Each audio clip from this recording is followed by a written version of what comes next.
Hey good morning everyone, this is Puneet here. आज के video में हम लोग manual of accounting procedure part 2 भी पढ़ेंगे। ठीक है, हमारे ईपीएफओ का जो मैनुअल ऑफ अकाउंटिंग प्रोसीड्योर है उसका पार्ट 2 भी पढ़ेंगे।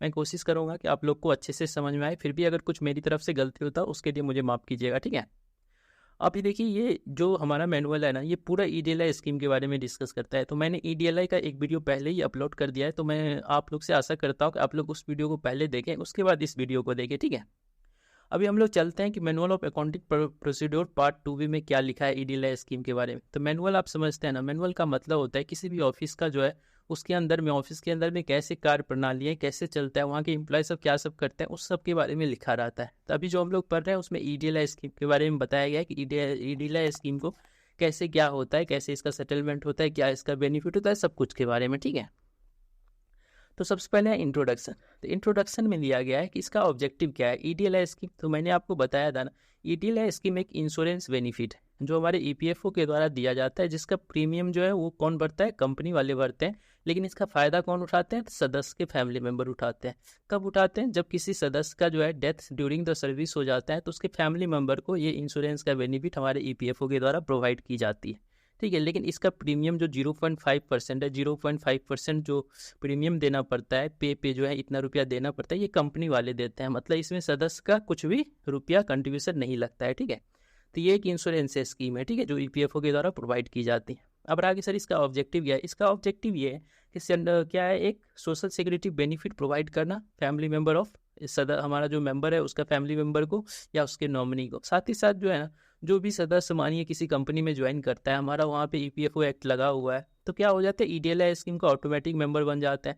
जैसे ईडीएलआई स्कीम का मेंबर बनता है तो सदस्य को भी तो मतलब थोड़ा सा इंसेंटिव मिलता है ना, पॉजिटिव इंसेंटिव मिलता है ना, कि अगर हमको कुछ हुआ तो एक इंश्योरेंस स्कीम से हम कवर्ड है कि नहीं। ऐसा समझ, हर एक लोग जो है, जो भी पर्सन है, सब चाहते हैं कि हम एक इंश्योरेंस स्कीम से कवर्ड है, ताकि हमारे फैमिली मेंबर को कोई भी कठिनाई ना हो। ठीक है, तो ऑब्जेक्टिव यही है कि सोशल सिक्योरिटी बेनिफिट प्रोवाइड करना to the family of employ, और साथ ही साथ टू सेव द कह सकते हैं हम लोग, एक पॉजिटिव इंसेंटिव प्रोवाइड करता है हर एक मेंबर को कि वो इंश्योरेंस से कवर्ड है। अब रहा कि सर इसका अप्लीकेशन क्या है।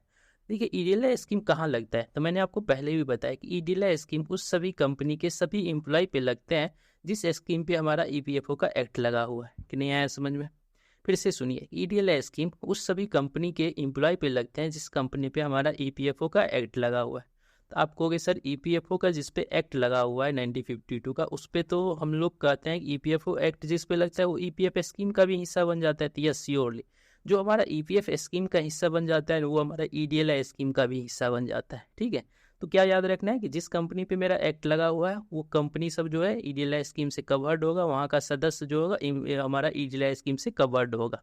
कि नहीं, इसमें कुछ एक्सेप्शन भी है, जैसे जो है टी फैक्ट्री या tea plantation of Assam, Assam का अगर कोई टी फैक्ट्री या प्लांटेशन है ना, तो उस पे जो है ना हमारा ईडीएलआई स्कीम नहीं लगता है। ठीक है, और भी कुछ कुछ है, जैसे हमारा जो 1952 का एक्ट है ना, उसके 72A में कहा गया है, सेक्शन 17 के सब सेक्शन 2A में बोला गया है कि कुछ एस्टेब्लिशमेंट सबको, कुछ एस्टेब्लिशमेंट मतलब कुछ कंपनी सबको या क्लास ऑफ कंपनी सबको हम लोग क्या करते हैं, ईडीएलआई से एग्जेम्पशन दे देते हैं। कहोगे सर ये क्या होता है, तो मैंने आपको बताया एग्जेम्पशन का मतलब क्या होता है। किसी कंपनी को हम अपने स्कीम का फ़ायदा नहीं देते, कहते हैं कि आप अपना खुद देखिए, मतलब वो खुद बोलता है हमको कि हम आपसे अच्छा कर लेंगे। ठीक है, तो इसीलिए हम बोलते हैं ठीक है आप अगर मुझसे अच्छा कर सकते हैं तो आप लीजिए। ठीक है, लेकिन उसमें भी टर्म कंडीशन है कि मुझसे बेहतर होना ही चाहिए बेनिफिट। ठीक है, तब जो है उसे हम लोग उस कंपनी को एग्जेम्पशन देते हैं। कि नहीं आया समझ में, तो जो है ना, जो हमारा सेक्शन 17 है ना, उसके 2A में डिस्कस करता है कि किसी क्लास ऑफ कंपनी या फिर किसी कंपनी को हम लोग एग्जेम्पशन दे सकते हैं ईडीएलआई से। ठीक है, तो ये याद रखना है, सेक्शन 17 का 2A बोलता है ऐसा। ठीक है,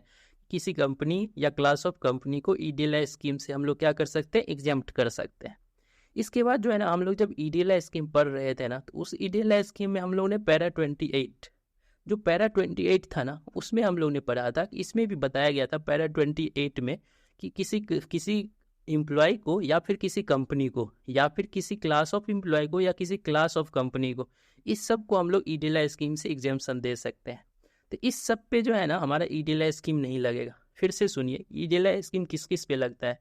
तो सबसे पहले तो ये याद रखिए कि ईडीएलआई स्कीम उस सभी कंपनी के सदस्य पे लगता है जिस कंपनी पे हमारा ईपीएफओ का एक्ट लगा है। कुछ कुछ पे नहीं लगता है, जैसे हमारा टी फैक्ट्री या टी प्लांटेशन ऑफ असम हो गया, या फिर जिसको हमने एग्जेम्पशन दिया है, जिस कंपनी को या जिस मेंबर को, जिस सदस्य को हमने एग्जेम्पशन दिया है, उस पे ये नहीं लगता है। ठीक है, अब एग्जेम्पशन कहाँ कहाँ से मिलता है, तो मैंने बताया कि ईडीएलआई का जो एग्जेम्पशन मिलता है वो हमारा सेक्शन 17 का 2A से मिलता है, और हमारा ईडीएलआई के पैरा 28 के हम अभी पढ़ेंगे आगे में, पैरा 28 से मिलता है। ठीक है, अब नेक्स्ट है हमारा एडमिनिस्ट्रेशन। जो हमारा ईडीएलआई स्कीम है ना, इसका एडमिनिस्ट्रेशन को कौन संभालता है, तो देखिए ईडीएलआई स्कीम का जो एडमिनिस्ट्रेशन है ना, हमारा सेंट्रल बोर्ड ऑफ ट्रस्टी संभालता है, जैसा कि हर एक स्कीम का जो एडमिनिस्ट्रेशन है वो सीबीटी ही संभालता है। अब एक चीज़ और मैंने बताया कि सीबीटी को हेल्प करने के लिए एक रीजनल कमेटी को बनाया गया था। Yes surely, regional committee region के लेवल पे होते हैं, तो ये हमेशा जो है सेंट्रल बोर्ड ऑफ ट्रस्टी को एड एंड एडवाइस करते हैं। किस मैटर में करेंगे, तो अभी हम लोग क्या पढ़ रहे हैं, ईडीएलआई स्कीम, तो ईडीएलआई स्कीम के मैटर में करेंगे। साथ ही साथ कहेंगे कि रिकवरी हुआ कि नहीं हुआ, कंट्रीब्यूशन सही से आ रहा है कि नहीं आ रहा है, डिस्पोजल ऑफ क्लेम हो रहा है कि नहीं हो रहा है, कोई प्रोसिक्यूशन है तो उसका डिस्पोजल हो रहा है कि नहीं। इस सब मामले में जो है, मतलब इस हमारा स्कीम के मामले में जो है रीजनल कमेटी हमेशा जो है सीबीटी को हेल्प करते हैं। तो हम लोग का टॉपिक था एडमिनिस्ट्रेशन का जिम्मेदारी किसको मिला है, सेंट्रल बोर्ड ऑफ ट्रस्टी को मिला है, रीजनल कमेटी एडवाइस करता है सीबीटी को। ठीक है, ओके। नेक्स्ट टॉपिक है हम लोग का डिपॉजिट लिंक इंश्योरेंस फंड। तो हमारा ये जो डिपॉजिट लिंक इंश्योरेंस फंड है ना, ये कहाँ से आता है, तो मैंने आपको बताया कि ये एक इंश्योरेंस पॉलिसी है जिसका प्रीमियम जो है कंपनी वाले भरते हैं। तो ये श्योरली जो है, ये जो हमारा जो ये फंड आता है ना, ये कहाँ से आता है, तो इसमें कंपनी वाला 0.5% जो है वो क्या करते हैं, पे का 0.5% हर मंथ जो है हर एक सदस्य का भरते हैं। ठीक है कि नहीं आया समझ में, फिर से सुनिए कि क्या होता है कि एम्प्लॉयर जो है ना 0.5% जो है ईडीएलआई के लिए जो है उस सदस्य के पे का, आपको कि सर पे का डिफिनेशन क्या है, तो basic plus TA plus RA plus food value of concession. ठीक है, फूड वैल्यू का जो कॉन्सेशन है उसको, उस सभी का जो पे जितना होगा ना, उसका 0.5% जो है सदस्य के बदले जो है एम्प्लॉयर कंपनी वाले भरते हैं। ठीक है, इससे हमारा एक फंड मिलता है जिसे हम लोग बोलते हैं डिपॉजिट लिंक इंश्योरेंस फंड। कि नहीं आया समझ में। अब ये जो फंड हमको मिला ना, तो इस फंड का यूटिलाइज हम कहाँ करेंगे, इस फंड का यूटिलाइज हम करेंगे इस स्कीम का बेनिफिट प्रोवाइड करने के लिए, और कोई काम करने के लिए नहीं करेंगे। ठीक है, लेकिन डायरेक्ट सर क्या कोई कंडीशन है जिसमें और कोई काम करने के लिए इसका फंड का यूज कर सकते हैं, हाँ, सेंट्रल बोर्ड ऑफ ट्रस्टी अगर परमिशन देता है कि किसी और काम के लिए भी इसका यूज किया जा सकता है तब कर सकते हैं, लेकिन without any permission from the central board of trustee हम लोग इसका कभी भी जो है ना इसके फंड का यूज कहीं दूसरे काम में नहीं कर सकते हैं। कि नहीं आया समझ में, ओके।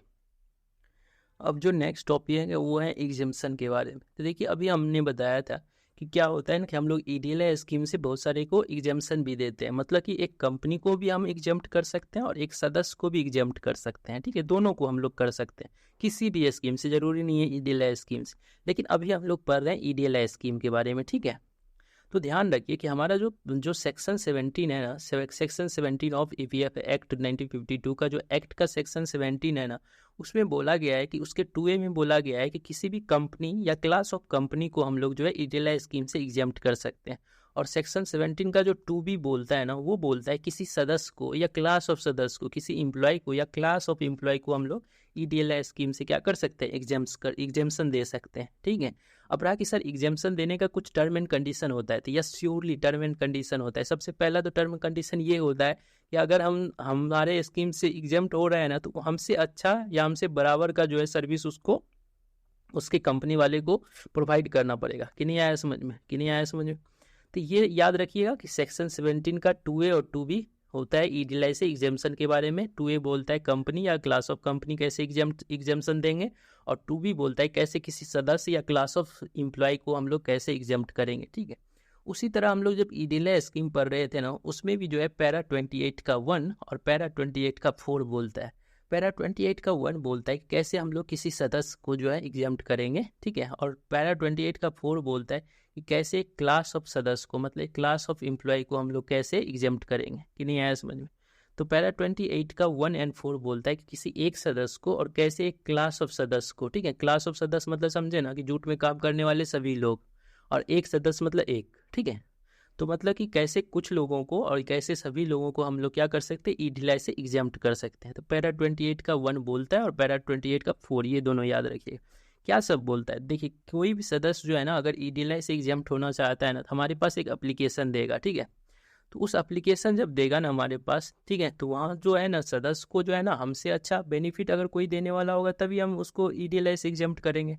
तो मानिए कि कंपनी वाला जो है उसको अच्छा हमसे अच्छा देगा उसको बेनिफिट, ठीक है, लेकिन बिना बिना सदस्य का प्रीमियम लगे हुए, क्योंकि EDLI में प्रीमियम भर रहा था कौन, एम्प्लॉयर भर रहा था। इसीलिए हमेशा ध्यान रखना है कि इसमें सदस्य का प्रीमियम नहीं लगना चाहिए। अगर कंपनी वाले ने बोला है ठीक है हम अच्छा बेनिफिट देंगे, EPFO से अच्छा बेनिफिट देंगे, तो ठीक है आप लीजिए, कंपनी वाला से ही ले सकते हैं, कोई प्रॉब्लम नहीं है, लेकिन हमसे अच्छा बेनिफिट मिलना चाहिए, ठीक है कि नहीं आया समझ। तो जब अगर, लेकिन इसमें सदस्य का प्रीमियम नहीं लेना चाहिए, कंपनी वाला कभी भी सदस्य का प्रीमियम नहीं होगा लेगा, ठीक है, तो ये ध्यान रखना है। अब आगे जैसे ही मानिए कि उस सदस्य को हम एग्जेम्प्टेड कर दिए ना, तो कंपनी वाले को जो है ना एक उसके लिए अकाउंट मेंटेन करना पड़ेगा, उसका रिटर्न सब हमको दिखाना पड़ेगा कि कैसे क्या फंड का मैनेजमेंट कर रहा है, इंस्पेक्शन फैसिलिटी देना पड़ेगा कि यहाँ से जैसे इंस्पेक्टर जाएगा ना किसी एग्जेम्प्टेड कंपनी पे, तो वहाँ पे इंस्पेक्शन कर सके कि वहाँ फंड का मैनेजमेंट सब सही से हो रहा है कि नहीं हो रहा है, नहीं। साथ ही साथ देखिए किसी सदस्य का मानिए ना, एक बार मानिए किसी एक सदस्य ने एग्जेम्प्टेड हो गया, हमारे स्कीम से निकल गया, ठीक है, EDLS के निकल गया, तो क्या फिर से ज्वाइन कर सकता है? तो हाँ, एक एप्लीकेशन के द्वारा फिर से कमिश्नर के पास एप्लीकेशन देगा और फिर से हमारे EDLI स्कीम का, उस स्कीम से हट के हमारे स्कीम का पार्ट बन सकता है, ठीक है। लेकिन ये ऑप्शन केवल एक ही बार दिया जाता है, ध्यान रखना है। ये जो हटने का या फिर से जुड़ने का जो ऑप्शन होता है ओनली 1 टाइम मिलता है, मतलब आप एक बार हट सकते हैं फिर से ज्वाइन कर सकते हैं, इससे ज़्यादा बार नहीं मिलता है। उसी तरह हमारा जो पैरा 28 का जो 4 सबसेक्शन है ना, हमारा EDLI स्कीम के पैरा 28 का जो 4 सबसेक्शन है, इसमें बात की गई कैसे क्लास ऑफ एम्प्लॉय को, मतलब क्लास ऑफ सदस्य को कैसे हम लोग एग्जाम्प्ट करेंगे। तो इसके लिए भी सेम रूल है कि अगर मानिए कोई क्लास ऑफ एम्प्लॉय जो है ना हमारी EDLI स्कीम से हटता है ना, तो कंपनी वाले को फिर सेम उसी तरह अकाउंट मेंटेन करना होगा, हमको रिटर्न दिखाना होगा, हमको इंस्पेक्शन फैसिलिटी देना होगा, हमसे अच्छा बेनिफिट देना होगा विदाउट द प्रीमियम ऑफ सदस्य, उस सदस्य के बिना प्रीमियम लिए हुए, ठीक है। तो ऐसा करने से हम लोग क्या करते हैं, एग्जेम्पशन जो है किसी कंपनी को या किसी सदस्य को एग्जेम्प्टेड करते हैं। तो क्या सब याद रखना है, सेक्शन 17 का 2A एंड 2B, और हमारा जो EDLI स्कीम का जो पैरा 28 है उसका 1 एंड 4। 1 बताता है एक एम्प्लॉय के बारे में और 4 बताता है क्लास ऑफ एम्प्लॉय के बारे में, ठीक है, ओके। अब रहा कि सर मेंबरशिप के बारे में बताइए। तो देखिए हमारा जो है EDLI स्कीम का मेंबर कौन सब होता है, तो देखिए EDLI स्कीम का मेंबर कौन होगा, तो सभी एम्प्लॉय होगा जो हमारा EPF, जिस कंपनी पे हमारा EPFO का एक्ट लगा हुआ है, EPFO 1952 का एक्ट लगा है, उसके जितने भी एम्प्लॉय होंगे ना वो सब हमारे EDLI स्कीम के भाग होंगे कि नहीं है। लेकिन किसको किसको छोड़ के, हमारा जिसको भी एग्जेम्पशन मिला है ना उस सभी सदस्यों को छोड़ करके सब जो है हमारा EDLI स्कीम का मेंबर कहलाएंगे। अब रहा कि सर रिटेंशन ऑफ मेंबरशिप, तो रिटेंशन ऑफ मेंबरशिप का मतलब क्या हुआ कि किसी का मेंबरशिप कब तक रहेगा, तो जब तक जो है हमारा मानिए जब तक उस कंपनी पे हमारा एक्ट लगा हुआ है तब तक वहाँ के सभी सदस्य हमारे EDLI स्कीम का भाग होगा कि नहीं आया समझ में। अगर वहाँ से हमारा एक्ट हट गया या फिर कंपनी बंद हो गया तो उस केस में क्या होगा कि हमारा जो है EDLI स्कीम भी वहाँ से हट जाएगा, ठीक है। तो यही लिखा हुआ है कि जब तक जो है हमारा EPFO का जो एक्ट उस कंपनी पे लगा रहता है तब तक जो है उसका EDLI स्कीम का वहाँ के सदस्य सभी पार्ट होते हैं, ठीक है। कंट्रीब्यूशन कहाँ से आता है, तो मैंने बता दिया कि जो है इसमें कंपनी वाले जो है 0.5% ऑफ पे देते हैं। पे का मतलब basic plus DA plus RA retaining allowance plus food value concession, ठीक है।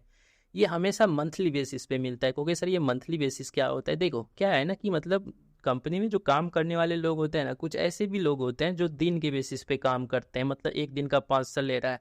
कुछ ऐसे भी लोग होते हैं जो वीकली बेसिस पे सैलरी लेते हैं, ठीक है। लेकिन हमको जो कंट्रीब्यूशन मिलेगा ना EDLI के लिए, वो हमको चाहिए, EDLI का जो कंट्रीब्यूशन मिलेगा हमको चाहिए मंथली बेसिस पे।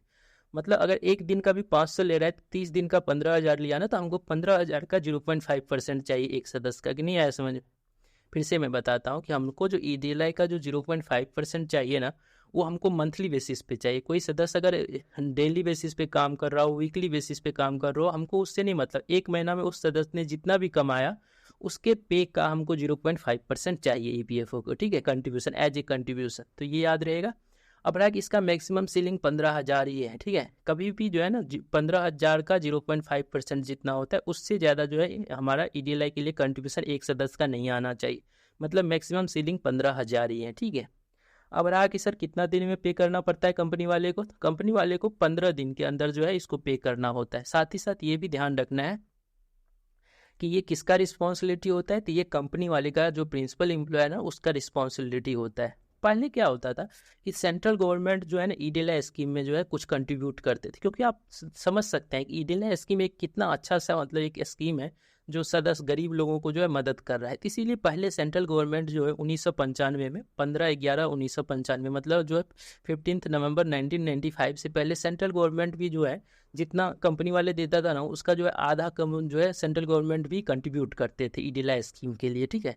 लेकिन अब जो है ना उसके बाद से जो 15 नवंबर 1995 के बाद से जो है ना सेंट्रल गवर्नमेंट ने इसमें कंट्रीब्यूट करना बंद कर दिया और अभी पूरा कंट्रीब्यूशन हम लोग को कंपनी वाले ही देते हैं जो कि 0.5% होते हैं, कि नहीं आया समझ में।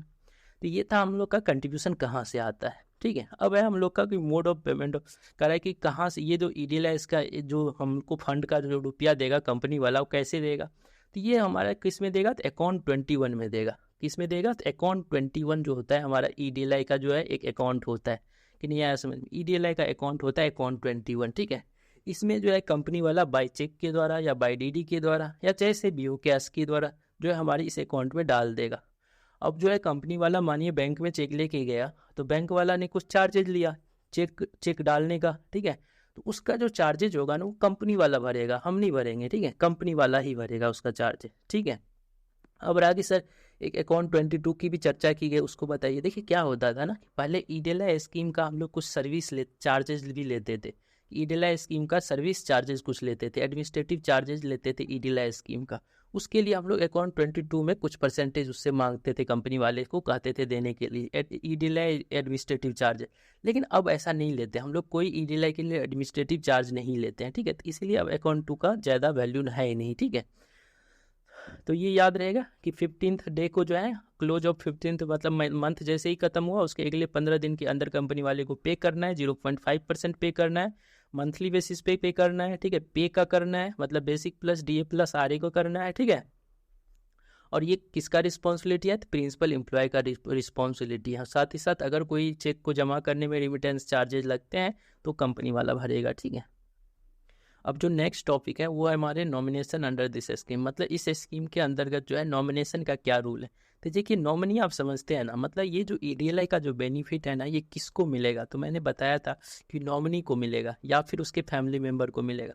तो क्या होता है ना कि सदस्य जो है ना जब भी कंपनी ज्वाइन करते हैं ना उस समय वो फॉर्म 2 भरते हैं, नॉमिनेशन का फॉर्म भरते हैं कि अगर हमको कुछ होता है तो हमारे परिवार के इस सदस्य को इतना रुपया आप इतना परसेंटेज कंट्रीब्यूशन दे दीजिएगा, ठीक है। अगर वो नहीं भरते हैं फिर उसके फैमिली मेम्बर को हम लोग जो है देखते हैं, एलिजिबल फैमिली मेम्बर जो होता है उसको हम लोग जो है उस क्लेम का बेनिफिट देते हैं, कि नहीं आया समझ। तो नॉमिनी के बारे में हमारा जो ईपीएफ स्कीम में जैसा बात की गई थी ना सेम टू सेम हमारा ईडीएलआई स्कीम में भी होती है। आप जो है नॉमिनी के बारे में पढ़ने के लिए हमारा ईपीएफ स्कीम का जो है वीडियो आप जाकर के देखिए, वहाँ पे मैंने बताया है कि नॉमिनी ईपीएफ स्कीम में कौन कौन होते हैं, ठीक है। तो क्या याद रखना है कि ईडीएल स्कीम का जो नॉमिनी होता है वो same to same EPF scheme का भी नॉमिनी के जैसा होता है, ठीक है। अगर मानिए कि कोई कंपनी जो है एग्जेम्प्टेड है तो वो जो है ना कोई कंपनी मानिए एग्जेम्प्टेड है तो वो जो है ना अपने यहाँ के सभी सदस्य का जो नॉमिनेशन लेटर होगा ना, जो नॉमिनेशन फॉर्म होगा ना हमारे यहाँ प्रस्तुत करेगा, ठीक है। हमारे यहाँ एक कॉपी उसको भेज देगा, कि नहीं है, नहीं आया समझ में, ठीक है। ये याद रखिएगा। उसके बाद याद रखिएगा कि जो है ना हर एक सेक्शन का जो डीलिंग होगा ना ये नॉमिनेशन फॉर्म सबको रखिएगा ध्यान से, ठीक है। क्योंकि अभी देखिए नॉमिनेशन फॉर्म का हमको जरूरत होगा, जैसे ही मानिए कोई सदस्य का डेथ हो जाता है ड्यूरिंग द सर्विस तब उसको ईडीएलआई का स्कीम देने के लिए उस समय हमको नॉमिनेशन फॉर्म ढूंढेंगे, कौन कौन सा सदस्य जो है मेंबर किस किस को हमको रुपया देना है, परिवार के किस मेंबर को कितना परसेंटेज देना है। तो इसीलिए कहा गया है कि सेक्शन का जो डीलिंग जो होगा वो प्रिजर्व करके रखेगा ये नॉमिनेशन फॉर्म सब। अब रहा कि सर ईडीएलआई का बेनिफिट के बारे में बताइए। देखिए ईडीएलआई का बेनिफिट जो है ना टाइम टू टाइम अमेंड होते रहा है, ठीक है। तो अभी जो प्रेजेंटली जो है ना वो आपको इस पीडीएफ से नहीं दिखेगा, लेकिन जो प्रेजेंटली है वो मैंने अपने ईडीएलआई स्कीम में भी बताया है कि अगर मानिए किसी सदस्य का डेथ जो है 12 महीने से उसका डेथ हो गया सर्विस के दौरान, ठीक है, और उसने जो है 12 महीने से कम काम किया है, ठीक है। तो अगर 12 महीने से कम काम किया है ना तो उसके ईपीएफ अकाउंट का जो औसत शेष होगा उसका 50% हम लोग दे देते हैं, ठीक है। औसत शेष जितना होगा उसके बराबर जो है अमाउंट हम लोग दे देते हैं, ठीक है। क्या फिर से सुनिए कि अगर किसी सदस्य का जो है ना 12 महीने से कम सर्विस रहता है ना तो उसके ईपीएफ अकाउंट में जितने रुपये होते हैं ना उसका जो औसत शेष होता है उतना रुपया हम लोग दे देते हैं। अगर वो औसत शेष जो है 50,000 से ज़्यादा होता है ना, तो हम लोग क्या करते हैं 50,000 देते हैं और जितना ज़्यादा था उसका 40% देते हैं।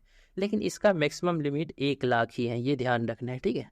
तो maximum limit less than 1 year service के लिए मैक्सिमम जो लिमिट है 1 लाख है, ठीक है। और कैसे देते हैं आई थिंक आपको समझ में आ गया, ठीक है।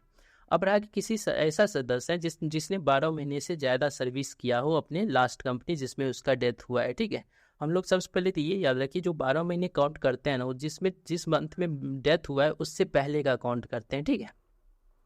तो अगर वो मानिए कि लास्ट कंपनी जिसमें काम किया उसमें 12 महीने से जो है ज़्यादा जो है काम किया जिसमें उसका डेथ हुआ है, तो इस केस में हम लोग कैसे देते हैं उसका ईडीएलआई स्कीम का बेनिफिट। तो इस केस में हम लोग देते हैं कि अगर वो मानिए उसका डेथ हुआ है 15 फरवरी 2018 से लेकर के 27 अप्रैल 2021 के बीच में, ये डेट याद रखना पड़ेगा आपको कि 15 फरवरी 2018, 15 फरवरी 2018 से लेकर 27 अप्रैल 2021 में 2021 में, इसके बीच अगर डेथ हुआ है ना, तो हम लोग क्या करते हैं कि 12 महीने का औसत वेतन निकालते हैं, उसको 30 से गुना करते हैं, ठीक है। और प्लस करते हैं उसमें जितना ईपीएफ अकाउंट में रुपया है उसका आधा, ठीक है, आधा 50% ऑफ ईपीएफ। लेकिन ये जो 50% ईपीएफ अकाउंट में रुपया जो बचा है ये 1.5 लाख से ज़्यादा नहीं होना चाहिए, ठीक है कि नहीं आया समझ में। फिर से सुनिए कि अगर कोई सदस्य ऐसा है जो है जिस कंपनी में उसका डेथ हुआ है उस कंपनी में उसने जो है ना 12 महीने से ज़्यादा काम किया है, तो इस केस में अगर उसका डेथ जो है ना 15 फरवरी 2018 से लेकर के 27 अप्रैल 2021 के बीच में अगर होता है ना, तो इस केस में हम लोग क्या करते हैं कि 12 महीने का एवरेज वेतन निकालते हैं। 12 महीने का उसका एवरेज वेतन निकाले, उसको हम लोग ने 30 से गुना किया, ठीक है। और जो इतना ईपीएफ अकाउंट में उसका रुपया पड़ा हुआ था ना, उसका 50% हम लोग ने लिया। लेकिन ईपीएफ अकाउंट में जितना पड़ा था उसका 50% हमेशा याद रखना है कि 1.5 लाख से 1.5 लाख से ज़्यादा नहीं होना चाहिए। और ये जो टोटल मिल करके जितना होगा ना, वो भी ध्यान रखना है कि आपको कि 7 लाख से ज़्यादा नहीं होना चाहिए और 2.5 लाख से कम नहीं होना चाहिए। ये मिनिमम मैक्सिमम का लिमिट होता है in case of more than 12 month service, कि नहीं आया समझ में। 2.5 लाख से कम नहीं होना चाहिए और 7 लाख से ज़्यादा नहीं होना चाहिए। कैसे देते हैं 30 से गुना करके। लेकिन अगर मानिए किसी सदस्य का जो है ना 27 अप्रैल 2021 के बाद मतलब 28 अप्रैल 2021 से उसका डेथ हुआ है ना, इस केस में हम लोग जो जहाँ 30 से गुना करते हैं ना वहाँ 35 से गुना करेंगे, ठीक है। मतलब और थोड़ा सा हमने ज़्यादा बेनिफिट कर दिया, ठीक है कि नहीं आया समझ में। तो आ गया समझ में आपको कैसे बेनिफिट दिया जाता है ईडीएलआई स्कीम का, ठीक है। अब इसमें जो है ना ध्यान ये रख रहा है नो नीड ऑफ मिनिमम जो है एवरेज बैलेंस की बात कर रही है कि मिनिमम एवरेज बैलेंस रखना पड़ता है क्या ईडीएलआई स्कीम में। अब देखिए पहले होता था, पहले क्या होता था कि कुछ एवरेज बैलेंस जो है हमारे ईडीएलआई के अकाउंट में रखना पड़ता था, ठीक है। लेकिन अब ऐसा कुछ नहीं है, हमारे पीएफ अकाउंट में कोई एवरेज बैलेंस नहीं रखना पड़ता है ईडीएलआई स्कीम का बेनिफिट लेने के लिए, ठीक है। तो ये अब सब रूल खत्म हो गया है, ठीक है। अब रहा कि 2-3 चीज़ याद रखिए कि सीजनल एम्प्लॉयमेंट के केस में, ठीक है, अगर मानिए कोई कंपनी ऐसा है जो सीजनल कंपनी है, ठीक है, और उस सदस्य का डेथ जो हुआ है ना ऑफ सीजन हुआ है, कि नहीं आया समझ। फिर से सुनिए क्या होता है ना कि सीजनल कंपनी जो होता है ना वो एक सीजन में चलते हैं और एक सीजन में जो है बंद रहते हैं। मानिए 6 महीना चला, 6 महीना बंद रहा। तो मानिए कोई सदस्य था सीजनल कंपनी का, वहाँ का सदस्य जो था ना उसका जो डेथ हुआ है ना ऑफ सीजन में हुआ है, ऑफ सीजन में, ठीक है। तो उसमें उसका डेथ हुआ है और वहाँ पे आपको जब उसको आप देखिएगा उसके कंट्रीब्यूशन में, तो उसका कंट्रीब्यूशन भी नहीं आया है, ठीक है, क्योंकि उसका जो डेथ हुआ है ऑफ सीजन में हुआ, तब काम कर नहीं रहा था, इसीलिए उसको जो है कंट्रीब्यूशन भी नहीं दिखेगा। तो क्या इस केस में आप जो है डेथ इन सर्विस मानिएगा? तो यस, आज इस केस में भी हम लोग क्या करेंगे, डेथ इन सर्विस मानेंगे और उसको ईडीएलआई का स्कीम का बेनिफिट देंगे। फिर से सुनिए, अगर कोई सदस्य है जो सीजनल कंपनी में काम कर रहा हो और उसका डेथ जो है ना ऑफ सीजन में हुआ हो, ऑफ सीजन में जब उसका कंट्रीब्यूशन नहीं आ रहा था, ठीक है, मतलब जब तक वो काम करेगा तब तक तो कंट्रीब्यूशन दिखेगा सीजनल कंपनी में, लेकिन उसके बाद उसका कंट्रीब्यूशन नहीं आ रहा था, लेकिन फिर भी वो सीजनल कंपनी में काम कर रहा था ना, तो ऑफ सीजन बनने पर भी हम उसे डेथ इन सर्विस में काउंट करेंगे और डेथ इन सर्विस में काउंट होगा तो ईडीएलआई स्कीम का बेनिफिट मिलेगा, ठीक है। उसी तरह लिखा है कि सदस्य एक एस्टेब्लिशमेंट से दूसरे एस्टेब्लिशमेंट को ज्वाइन किया और फिर जो है वो डेथ हो गया उसका, ठीक है। मानिए कि एक कंपनी में काम कर रहा था और जो है फिर दूसरे कंपनी में ज्वाइन किया, ठीक है। तो अब दूसरे कंपनी में जैसे ही ज्वाइन किया उस दिन के बाद कुछ दिन के बाद उसका जो है डेथ हो गया, ठीक है। तो अब इसके लिए भी एक नया रूल आ गया है, ठीक है, कि अगर मानिए कि दोनों जगह मिला करके अगर 12 मंथ से ज़्यादा का सर्विस होना, इसमें भी हम लोग जो है ना 2.5 लाख से लेकर के 7 लाख तक देखते हैं, ठीक है। ये नया सर्कुलर देखना पड़ेगा, उसमें आप भी थोड़ा देख लीजिएगा, ठीक है। अगर मानिए कोई सदस्य जो है ना लीव पे था, ठीक है, कोई सदस्य जो था लीव पे था, विदाउट कंट्रीब्यूशन था, ठीक है, लेकिन हमारे कंपनी के मास्टर रोल पे था। नहीं समझे, फिर से देखिए क्या होता है ना, कंपनी में जब काम करते हैं ना वहाँ के एम्प्लॉय सब, तो वो क्या करते हैं, कभी छुट्टी पे चले गए, ठीक है, छुट्टी पे गए हैं, कंपनी को नहीं छोड़ रहे हैं, ठीक है, तो अगर छुट्टी पे गया है ना तो एनसीपी डेज कंपनी वाला भर देगा, ठीक है, छुट्टी पे गया हुआ है, कंट्रीब्यूशन जो है उसके जगह पे उसका एनसीपी हो जाएगा, 0 उस दिन का हो जाएगा कंट्रीब्यूशन, कि नहीं आया समझ जो है ना। अगर कोई एनसीपी पे गया है मतलब छुट्टी पे गया हुआ है, ठीक है, बिना लीव का छुट्टी पे गया हुआ है, तो इस केस में भी हम लोग को डेथ इन सर्विस ही लेना है। ऐसा नहीं कि हम लोग कहेंगे कि नहीं इसका कंट्रीब्यूशन तो आ ही नहीं रहा है, 0 आ रहा है, तो नहीं, अगर एनसीपी भी डेज रहता है ना तो वो चलेगा, ठीक है, वो डेथ इन सर्विस, क्योंकि वो मास्टर रोल पे था। मास्टर रोल समझ रहे हैं ना आप क्या होता है? मास्टर रोल का मतलब होता है कि हमारे कंट्रीब्यूशन कार्ड पे था, जो हम बताए थे एक फॉर्म 3 बताए थे कि मंथली कंट्रीब्यूशन कार्ड होता है, जो हमारे जो ऑफिस को जो है कंपनी वाला प्रोवाइड करता है कि कौन कौन सदस्य ईडीएलआई का पार्ट है, कौन कौन सदस्य ईपीएफ स्कीम का पार्ट। अगर मास्टर रोल पे रहता है ना तो वो लिव इन जो है डेथ इन सर्विस ही कहलाएगा, अगर इस दौरान उसका डेथ होता है तो, ठीक है। अगर मानिए कोई सदस्य सस्पेंशन पे था, ठीक है, उसको सस्पेंड कर दिया था, या मानिए कोई कंपनी जो है कुछ दिन के लिए बंद हो गया, इस केस में भी अगर मानिए कोई सदस्य का डेथ हो जाता है ना ड्यूरिंग दिस केस, ठीक है, इस ड्यूरिंग में भी अगर डेथ हो जाता है उसको भी हम लोग डेथ इन सर्विस ही मानेंगे, ठीक है। तो ये था हम लोग का कि ईडीएलआई का बेनिफिट जो है किसको किसको मिलता है, कौन कौन इसका भाग होता है, ठीक है। अब जो नेक्स्ट टॉपिक है वो है एश्योरेंस बेनिफिट के बारे में। तो मैं याद आया आपको मुझे पढ़ा था ईडीएलआई स्कीम, तो उस समय मैंने बताया था कि एश्योरेंस बेनिफिट का मतलब क्या होता है। तो मैंने आपको बताया था कि एश्योरेंस बेनिफिट का मतलब ईडीएलआई स्कीम के द्वारा जो बेनिफिट दिया जाता है ना फैमिली मेम्बर को या नॉमिनी को, उस अमाउंट को, उस बेनिफिट को हम लोग बोलते हैं एश्योरेंस बेनिफिट। इस किसको दिया जाता है? तो जब ईडीएलआई स्कीम बताया था उसमें भी मैंने बताया था कि ईडीएलआई स्कीम का किसको दिया जाता है। तो वही बात यहाँ लिखा है कि पैरा 23 में डिस्कस किया गया था ईडीएलआई स्कीम का जो है कौन कौन से फैमिली मेम्बर एलिजिबल होगा उसके बारे में, ठीक है। और जो हमारा ये सेम टू सेम इक्वल होता है, जो हमारा पैरा 70 और 70A है ना हमारा ईपीएफ स्कीम का, वो भी सेम टू सेम। मतलब कहने का मतलब ये है कि देखिए ईपीएफ स्कीम का जो मतलब मेंबर होता है ना, तो उसका जो फैमिली का डिफिनेशन दिया है ना वो सेम टू सेम जो है ना हमारा ईडीएलआई स्कीम के फैमिली के डिफिनेशन दिया है, ठीक है। किस किस को मिलता है फिर से एक बार सुन लीजिए कि जो हमारा ईडीएलआई स्कीम का जो सदस्य एलिजिबल होते हैं फैमिली मेंबर, वो कैसे। सबसे पहले तो अगर मानिए नॉमिनी किया हुआ है तो नॉमिनी को देंगे, ठीक है। अगर नॉमिनेशन नहीं किया है तो फैमिली मेंबर में हम लोग किस किस को देते हैं, तो अगर मानिए किसी सदस्य मेल था तो उसका अगर डेथ हुआ ना तो उसके वाइफ को देंगे, उसके बच्चे को देंगे। अब बच्चे में ध्यान रखना है कि बच्चा जो है ना लड़का के केस में जो है ना 18 साल तक ही वैलिड होता है, मतलब 18 साल से ज़्यादा होने पे उसको नहीं मिलता है शेयर में हिस्सा, ठीक है। और लड़की के केस में अनमैरिड होने तक ही, अनमैरिड जब तक है तब तक ही मतलब उस शेयर में बेनिफिट में जो है हिस्सा मिलेगा, कि नहीं आया समझ में। और मानिए कि अगर उसका जो है ना उस जो डेथ हुआ है जिसका, अगर मानिए उसका कोई डिसीज सन था, उसका विडो और चिल्ड्रेन है, तो उसके विडो जो है वो विडो और चिल्ड्रेन को भी मिलेगा, ठीक है। लेकिन उस केस में भी, चिल्ड्रेन केस में आपको याद रखना है 18 साल का एज जो है, 18 साल का एज जो है लड़का के केस में, और लड़की में अनमैरिड। अब रहा कि सर ये विडो और उसके बच्चे को जो मिलेगा उस कितना परसेंटेज मिलेगा। तो देखिए अगर वो जो जिसका वीडियो है ना, अगर वो वीडियो जिसका है उस वो अगर जिंदा होता उसको जितना मिलता ना उसी हिस्सा में से इसके वीडियो और चिल्ड्रेन का बटेगा। एग्जाम्पल के लिए मैं बताता हूँ, फिर से सुनिए कि अगर कोई मेल एम्प्लॉय है, ठीक है, उसका ईडीएलआई स्कीम का जो बेनिफिट मानिए 100% है, वो जो बटेगा ना, तो अब देखिए सबसे पहले तो वाइफ को देगा और उसके बच्चे को देगा, ठीक है। तो वाइफ और बच्चे को देने के बाद मानिए उसका 2 बच्चा है जिसमें से एक बच्चे का डेथ हुआ, उसका विडो और चिल्ड्रेन है, ठीक है। तो सबसे पहले तो मानिए 25 जो हमारा 100% है इसमें से सबसे पहले वाइफ को जाएगा, एक बच्चा मानिए वो भी मतलब 18 साल से कम या अनमैरिड है उसको मिल गया, और दूसरा बच्चा मैं बोल रहा हूँ विडो और चिल्ड्रेन वाले को, ठीक है। इस तरह से बटेगा, मतलब विडो और चिल्ड्रेन में जो बटेगा ना विडो और चिल्ड्रेन का, उसको एक माना जाएगा, यूनिट माना जाएगा। मतलब वो जो बच्चा जो जिंदा रहता, जो जिसका वो विडो है, अगर वो जिंदा रहता उसको जितना शेयर बनता ना उसी हिस्से में से बांटा जाता है उसके विडो और चिल्ड्रेन को, ये आया समझ। तो इस तरह से जो है ना बेनिफिट दिया जाता है ईडीएलआई स्कीम का, ठीक है। अगर मानिए कि अगर लड़का का शादी नहीं हुआ था, ठीक है, अनमैरिड था, ठीक है, तो अनमैरिड के केस में उसके जो डिपेंडेंट जो होते हैं, मतलब उसके जो मतलब कहिए ना कि एक जो उसका गार्जियन होते हैं, जो मतलब एक तरह से कह सकते हैं आपकी जिसको मिलना चाहिए, ठीक है, तो उसको जैसे मतलब मदर फादर को मिलता है अनमैरिड केस में ईडीएलआई का स्कीम का बेनिफिट, ठीक है। तो ये आ गया समझ में कि किसको ईडीएलआई स्कीम का बेनिफिट दिया जाता है, एश्योरेंस बेनिफिट टू मतलब पेबल, ठीक है। तो ये आ गया समझ में, ठीक है।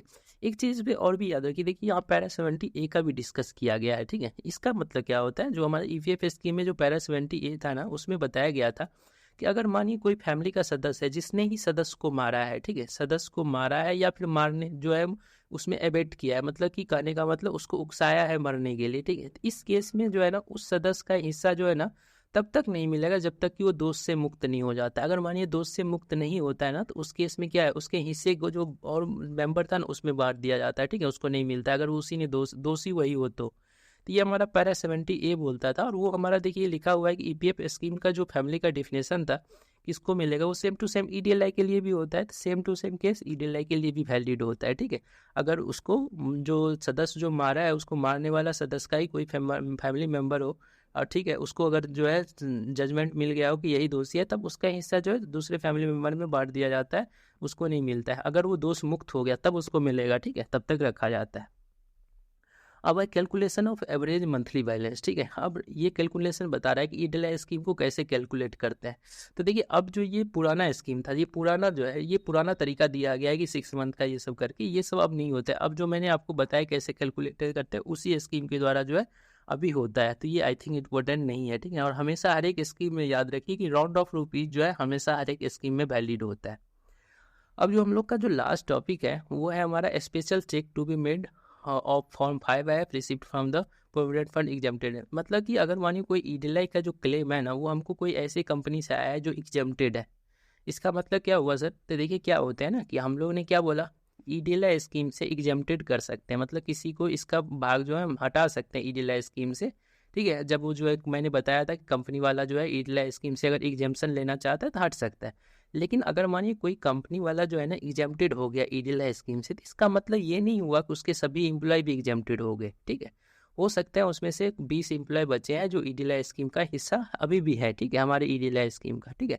एक कंपनी का एग्जेम्पशन का मतलब ये नहीं होता है कि उसके 100% एम्प्लॉय एग्जेम्प्टेड हो गए, ठीक है।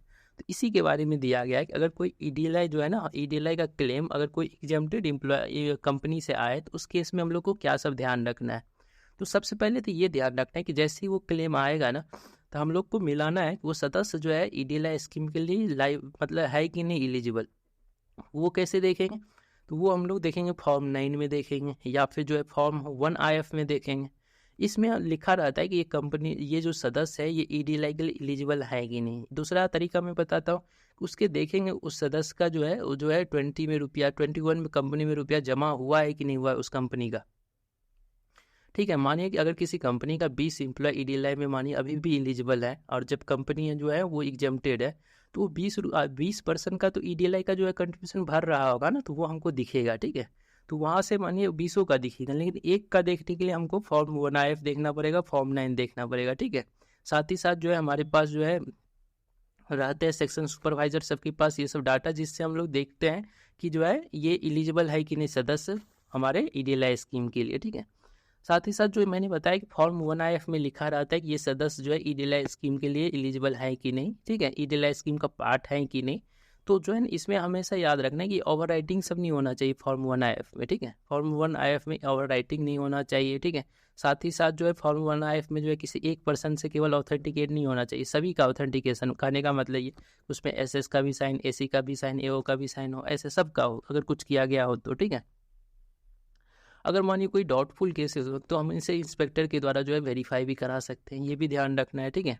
तो ये भी साथ ही साथ जो है कंपनी से अटेस्टेड हो और कंपनी का सिग्नेचर भी हम लोग को चेक करना है। तो ये सब ध्यान रखना है कि अगर कोई एग्जेम्प्टेड एम्प्लॉय कंपनी से अगर कोई केस आता है ना ईडीएलआई का हमारे पास, तो हम लोग बहुत सारी चीज़ को ध्यान रख के देखते हैं सबसे पहले कि वो एलिजिबल है कि नहीं सदस्य, फिर उसके बाद सब कुछ मिलाते हैं, अगर एलिजिबल होता है तब हम लोग उसको पेमेंट करते हैं ईडीएलआई का।